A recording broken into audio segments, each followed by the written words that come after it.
Imagine opening Instagram and discovering someone could generate AI images based on your public profile, and you wouldn't even receive a single notification. That's exactly what Meta rolled out recently on their platform. The backlash was immediate, obviously, and just 3 days later, they removed this feature. Here's what happened, why people were upset, and why it matters to you as it relates to your privacy. And if you enjoy videos like this, or tech tips, how-tos, make sure to drop down below and hit that like and subscribe. First, let's break down what actually happened. Meta introduces what's called Muse image. This is a feature that allows users to tag public Instagram accounts inside of AI prompts.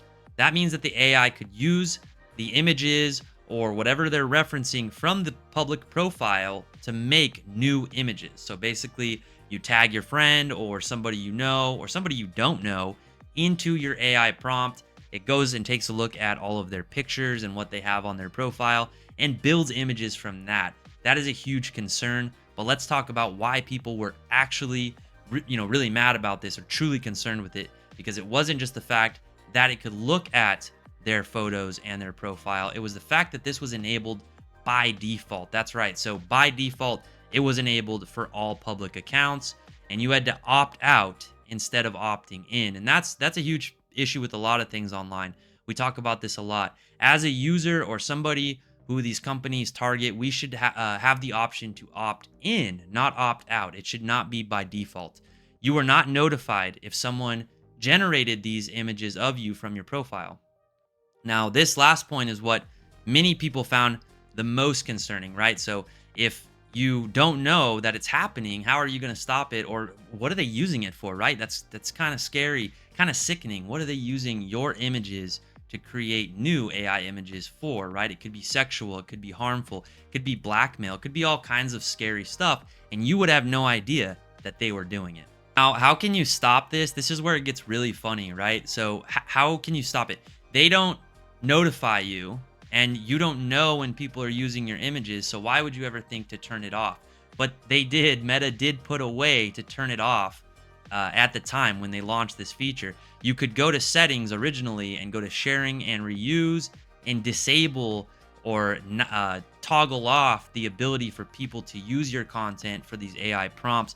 It was in the settings. It was there. You could also switch your account to private, but again, why would anybody do this? Why would people bother with this if they had no idea what was coming? Now that the feature has been withdrawn, those exact settings have been changed or removed. It may not appear the way I just mentioned. So yeah, but it's really scary. It's scary that they were even able to do it in the first place.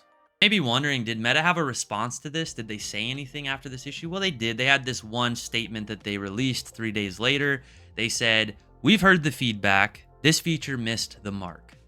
Okay, well, there's a rare example of a tech company actually owning what happened, quickly reversing a rollout because of user criticism. Okay, that's nice. It is good to see, but at the same time, it's just kind of terrifying. The story isn't really just about this feature. It's about how quickly social media can introduce new AI tools that are going to affect your data, your privacy, and how your content is used, which is really concerning. Talk about some good habits though that you can have if you're going to be using social media, or that you can start to introduce in your life. Reviewing your privacy settings after major updates. Okay, that is super important. We know when updates come, that means new things are coming. We don't always know what those new things are. So if you see an update, it's a good time to jump into your privacy settings and review what's going on. Check new AI related options when they're introduced. AI, guys, it's coming. It's coming. It's just going to keep coming. It's not going to stop coming. So as long as these new AI tools and options are being introduced or added to the platforms and the programs and apps we use, we need to review what's changing, what do these AI tools do, and how does it affect us. We also need to understand whether features are opt-in or opt-out.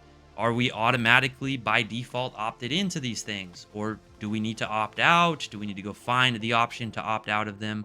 What do we need to do to keep our information private? Deciding whether a public or private account best fits your comfort level would be the last one on that note, right? So now we're talking about keeping ourselves private. Is it best to have your account public or private? That might be something you need to ask yourself and make changes as needed. Now, this feature may be gone already, but this is not going to be the last AI tool that is introduced to Meta or like I said, the other programs, apps, software we use. The AI is coming. It's going to get added in. We need to know, what is it doing? How much, public information is it sharing or using outside of our knowledge? That's really scary. And that's why it's worth checking your privacy settings and just keeping up on all this stuff. Okay. I want you guys to be safe. And that's the ultimate goal. But I also want you to be in the know, and that was the point of this video. So if you did not know about this and you are like, whoa, this is scary news, let me know down in the comments below. I want to know who didn't know about this, because it's pretty concerning. It's a big deal and everyone should know about it. Also, while you're down there, hit that like and subscribe. If you're concerned about your privacy or just need help with your technology in general, reach out to us here at My Computer Works. You can find the number in the description below, at the intro, outro of the video. We'd be happy to help. Thank you all for watching, and I will see you in the next one.